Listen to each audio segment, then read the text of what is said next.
Això ho va comprar la meva besàvia i ha anat passant doncs, de pares a fills, i gràcies a això doncs, ara podem treballar aquestes vinyes amb un paisatge idíl·lic, amb al fons el poble abandonat, les ruïnes de Selma. Al segle XII era una comanda de templària i es deia la comanda de Selma.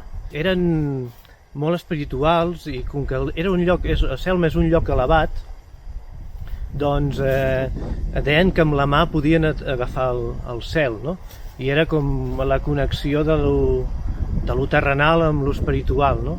I d'aquí ve el nom de Selma. El poble de Selma era un poble que era bastant important, i tot i que no arribaven a 20 cases, la importància que tenia Selma és que al seu voltant hi havia moltes masies, que encara avui dia existeixen, I llavors doncs, era un poble que no hi faltava de res, perquè hi havia sastre, hi havia ferrer, hi havia hasta una mica de metge, escola, inclús el meu avi m'explicava que feia d'escolanet, i perquè tingueu una mica d'idea de la gent que vivia a Selma i als entorns, doncs deia que ell tocava la campana i en fila índia, aquest és el caminet de l'antic camí de Selma, des de la porta de l'església fins aquí, en fila índia de dos en dos, encara la gent arribaven aquí i encara anaven sortint gent de dintre l'església.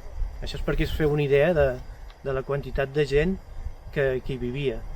El poble ara mateix es troba en ruïnes.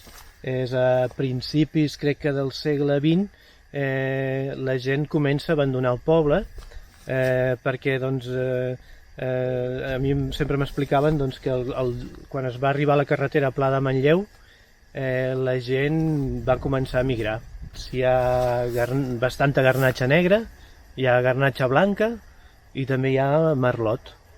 O sigui, aquestes varietats aquí dalt s'adapten molt bé perquè el tindre tanta alçada fa que les maduracions siguin molt més lentes i llavors aconseguim que els vins tinguin una acidesa marcada i que conservin molt els aromes.